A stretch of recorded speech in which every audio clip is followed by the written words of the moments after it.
റഹീമിനെ പറ്റിയിട്ടുള്ള ഒരുപാട് ട്രോളുകൾ കണ്ടു. പുള്ളിയുടെ ഇംഗ്ലീഷ് ശരിയില്ല, അവിടെ സംസാരിച്ചതിൽ മറ്റേ ഇതായി എന്നൊക്കെ പറഞ്ഞിട്ടുള്ള ട്രോളുകൾ കണ്ടു. ഈ ഭാഷ എന്ന് പറയുന്നത് ഒരു ടൂള് മാത്രമാണ്. അതായത് ഒരാൾ പറയാൻ ഉദ്ദേശിക്കുന്ന സാധനം വേറൊരാളിലേക്ക് എത്തുന്നുണ്ടോ മാത്രം നമ്മൾ നോക്കിയാൽ മതി. എന്നെ സംബന്ധിച്ചിടത്തോളം അവിടെ ആ മനുഷ്യന്മാരുടെ പ്രശ്നങ്ങൾ അയാൾ ഉയർത്തിക്കാട്ടാൻ കാണിച്ച ആ ആർജവത്തെയാണ് നമ്മൾ കാണേണ്ടത്.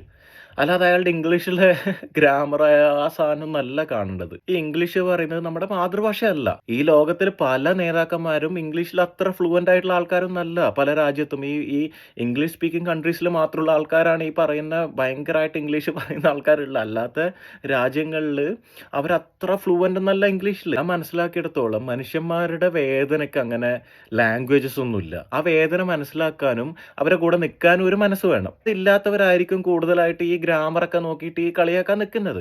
അവര് രാഷ്ട്രീയമായിട്ടായിരിക്കും കാണുന്നത്. പക്ഷേ രാഷ്ട്രീയമായിട്ട് അവർ കാണുമ്പോഴും അവര് ഈ മനുഷ്യന്മാരുടെ കൂടെയാ നിൽക്കുന്നതെന്നുള്ളൊരു കാര്യം നമ്മൾ ആലോചിക്കണം.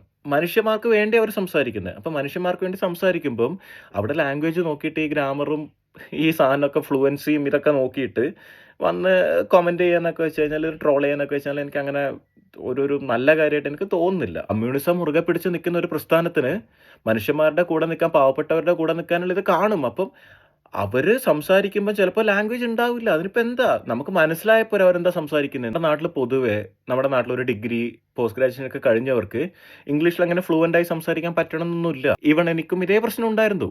നമ്മളൊരു ഒരു ഒരു ഒരു ഇംഗ്ലീഷ് മാത്രം സംസാരിക്കുന്ന ഒരു കൂട്ടത്തിൽ പെടാതെ നമുക്ക് അങ്ങനെ ഫ്ലുവന്റ് ആയിട്ട് അങ്ങനെ സംസാരിക്കാനും വരില്ല. അത് സ്വാഭാവികമാണ്. ബാംഗ്ലൂരുള്ള സമയത്ത് ഞാൻ ഫ്ലുവന്റ് ആയിട്ട് കന്നഡയും ഹിന്ദിയും സംസാരിച്ചുകൊണ്ടിരുന്ന ആളാണ്. എനിക്ക് ആ സമയത്ത് എൻ്റെ കൂടെ ഉണ്ടായ ഫ്രണ്ട്സിന് അറിയാം. ഞാൻ ഭയങ്കര ഫ്ലുവന്റ് ആയിട്ട് ഈ കന്നഡയും ഹിന്ദിയൊക്കെ സംസാരിക്കുമായിരുന്നു. പക്ഷെ എനിക്കിപ്പോൾ ഹിന്ദി അങ്ങനെ ഫ്ലുവന്റ് ആയിട്ട് സംസാരിക്കാൻ പറ്റില്ല, കന്നഡയും പറ്റില്ല. കാരണം ആ ടച്ച് വിട്ടുപോയി. ഇപ്പം നമ്മൾ ആ സർക്കിളിൽ ഉണ്ടാകുമ്പോൾ നമുക്ക് ആ ലാംഗ്വേജ് ഓട്ടോമാറ്റിക്കലി വരും, അല്ലാതെ വരില്ല.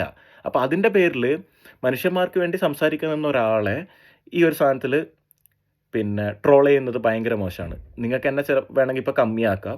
ഈ ഒരു വീഡിയോ മാത്രം കാണുന്ന ആൾക്ക് വേണമെങ്കിൽ എന്നെ കമ്മി എന്ന് പറയുന്ന കമ്മി ഉണ്ടല്ലോ, ഇത് വേണമെങ്കിൽ ആക്കാം. പക്ഷേ മനുഷ്യന്മാരുടെ കാര്യം വരുമ്പോൾ മനുഷ്യന്മാർക്ക് വേണ്ടി നിൽക്കണം. അവിടെ കുടിയൊഴിക്കപ്പെട്ടിട്ടുണ്ടെങ്കിൽ അവർക്ക് വേണ്ടി നിൽക്കണം. ഇപ്പം കേരളത്തിൽ ഏത് സർക്കാരാണ്, ഇപ്പം ഈ പറയുന്ന പിണറായി വിജയന്റെ സർക്കാരാണെങ്കിലും കുറച്ച് ആൾക്കാരെ കുടിയൊഴിപ്പിക്കുന്നുണ്ടെങ്കിൽ അവർക്ക് വേണ്ടി നിൽക്കണം. കാരണം അവർ ജീവിക്കാനുള്ള അവകാശവും ഇതൊക്കെയാണ് നിഷേധിക്കപ്പെടുന്നത്. ഇതിൽ വേറൊരു കാര്യം കൂടിയുണ്ട്. അത് ഞാൻ ഇതിൻ്റെ കൂട്ടത്തിൽ തന്നെ പറയാം. ഇതേ മനുഷ്യന്മാരുടെ ഇതേ പ്രശ്നം വന്നപ്പം, മുനമ്പത്ത് ഇതേ പ്രശ്നം വന്നപ്പം ഇവരാരും ഇടപെട്ടുണ്ടായിരുന്നില്ല. അപ്പം ഇതിലൊക്കെ രാഷ്ട്രീയമുണ്ട്. പക്ഷെ ഞാൻ പറയുന്നത്, ഒരാൾ മനുഷ്യന്മാർക്ക് വേണ്ടി സംസാരിക്കുമ്പോൾ ലാംഗ്വേജിൻ്റെ ബേസിൽ ഇവരെ ട്രോളാൻ പാടില്ല.